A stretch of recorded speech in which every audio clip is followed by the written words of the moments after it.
United Arab अमीरात में 20 सितंबर 2024 को एक भारतीय मुस्लिम महिला को फांसी होने जा रही है। जी हाँ, उस महिला का जबकि कोई कसूर नहीं है, बेकसूर महिला होने के साथ साथ उसको यूनाइटेड अरब अमीरात में फांसी दी जा रही है।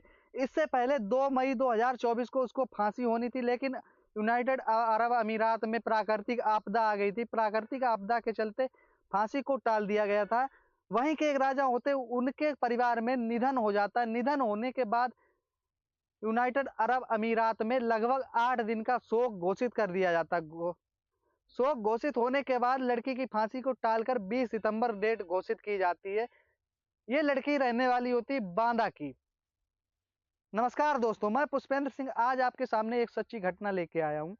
ये घटना है बांदा की। बांदा से लेकर यूनाइटेड अरब अमीरात तक की घटना, जो आपको चौंका देगी। एक मुस्लिम परिवार होता है जो कि बेहद गरीब होता है। उसी घर में एक लड़की जन्म लेती है और लड़की का नाम रखा जाता है शहजादी। शहजादी अब 8 साल की हो चुकी होती है। तभी किसी कारणवश उसका चेहरा जल जाता है। शहजादी अब धीरे धीरे बड़ी हो रही थी। लड़की काफी बड़ी हो चुकी थी, शादी योग्य हो चुकी थी। लड़की के माँ बाप ने लड़का ढूंढना स्टार्ट किया, लेकिन जो लड़का लड़की को देखने आता वो साफ मना कर देता, मुझे शादी नहीं करनी है। शहजादी को देखकर लड़के साफ शादी से इनकार कर देते थे, लेकिन शहजादी अब जीना सीख चुकी थी। शादी ने एक रोटी नाम की संस्था थी, उसे ज्वाइन कर लिया था, उसी से अपना पालन पोषण कर रही थी। शहजादी सोशल मीडिया पर काफी एक्टिव रहा करती। तभी उसकी मुलाकात आगरा के मंडी के रहने वाले उजैर अहमद उर्फ पन्ना चौधरी नाम के लड़के से होती है। पन्ना चौधरी नाम का लड़का उन शहजादी नाम की लड़की को बताता है कि अगर तुम नौकरी करना चाहो तो मैं तुम्हें विदेश में नौकरी लगवा सकता हूँ।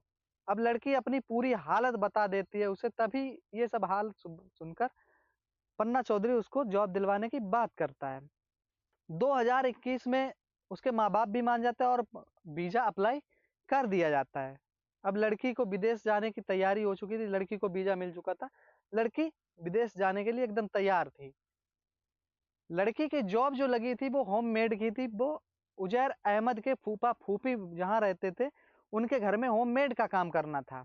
उजैर के फूफा फूफी जॉब किया करता था, घर में एक बूढ़ी माँ थी, उनकी देख रेख के लिए शहजादी को उजैर अहमद ने यूनाइटेड अरब अमीरात भेजा था। शहजादी वहां पहुंचती है और काम में लग जाती है। अब उजैर अहमद की फूफी को, जिसका नाम नदशिया होता है, उसकी प्रेगनेंसी थी और उसकी डिलीवरी होनी थी। उसकी डिलीवरी होती है और एक बच्चा होता है। बच्चा होने के बाद एक इंजेक्शन टीका लगाया जाता है। टीका लगने के बाद उसकी हालत बिगड़ जाती है और हालत जैसे ही बिगड़ती है उसे डॉक्टर के पास ले जाया जाता है और फिर वो ठीक हो जाता है। जब दूसरा टीका लगता है तो बच्चे की हालत बहुत ज़्यादा खराब हो जाती है और बहुत ज़्यादा बच्चा रो रहा होता है। नदशिया अपनी जॉब पर थी। नदशिया को फ़ोन किया जाता है, उनकी सासू माँ फ़ोन करती हैं कि बच्चा बहुत रो रहा है। तभी नदसिया कहती है कि शायद दूध पिला दो, भूखा होगा इसलिए रो रहा होगा। उसकी सासू माँ दूध पिला देती हैं और बच्चे को लिटा देती हैं। लेकिन जब नदसिया अपनी जॉब से वापस आती है तो देखती है कि बच्चा बिल्कुल शांत पड़ा हुआ था, बिल्कुल टच मस नहीं हो रहा था, इधर उधर हरकत भी नहीं कर रहा था, ना रो रहा था। नदसिया जैसे ही बच्चे के पास जाती है और देखती है कि बच्चे का रंग काला हो चुका था, अब बच्चा इस दुनिया में नहीं रहा। घर में मातम छा जाता है। पास के ही हॉस्पिटल में ले जाया था, लेकिन बच्चा अब इस दुनिया में नहीं था। सभी बेहद परेशान हो जाते हैं और पूरा इल्जाम शहजादी के ऊपर लगा दिया जाता है कि शहजादी ने ऐसा कर दिया। शहजादी मना करती है, लेकिन अब इस केस को लगभग 57 दिन बीत चुके थे।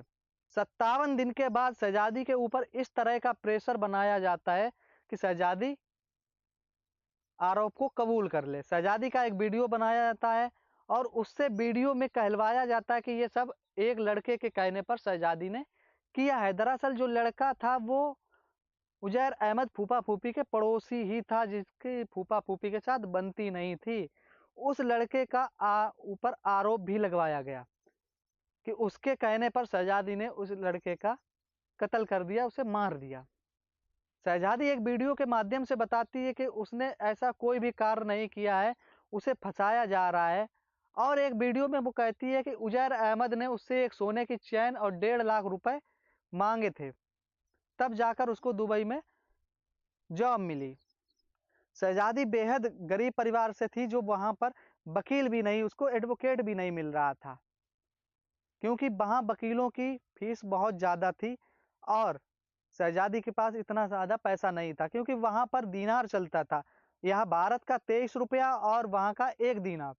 निचली अदालत में सुनवाई होती है, शहजादी को फांसी सुनाई जाती है, फिर हाई कोर्ट में मामला जाता, हाई कोर्ट में भी शहजादी को फांसी सुनाई जाती है। उसके बाद सुप्रीम कोर्ट में मामला जाता, वहां भी शहजादी को फांसी ही सुनाई जाती है। शहजादी बार बार उस वीडियो बता रही थी कि मेरे ऊपर दबाव बनाया गया, लेकिन उसके फूफा और फूफी ने जो वकील किया था, वकील ने कोई भी एविडेंस कोर्ट तक नहीं पहुंचने दिए। बताया जाता है कि उसका जो वीडियो वायरल हुआ था, सिर्फ एक ही वीडियो कोर्ट तक पहुंचा है एविडेंस के माध्यम में, जिसने शहजादी ने अपना आरोप कबूल किया। उसके बाद उसने जितने भी वीडियो बनाए, कोई भी वीडियो कोर्ट अदालत तक नहीं पहुंचा है। दरअसल जिस लड़के के ऊपर आरोप लगवाया गया था, वो लड़के 6 महीने बाद छूट जाता है और शहजादी को फांसी की सजा सुना दी जाती। अब देखना क्या होगा कि आखिर क्या होता है। उसके शहजादी के माँ बाप कई वकीलों से मिले, लेकिन किसी ने किसी तरह की मदद नहीं कर पाई। पीएमओ ऑफिस, प्रेसिडेंट, सीएम योगी हर जगह जाते हैं, लेकिन कोई कहीं कुछ भी नहीं सुनता। देखना ये होगा कि आखिर आगे क्या होता है।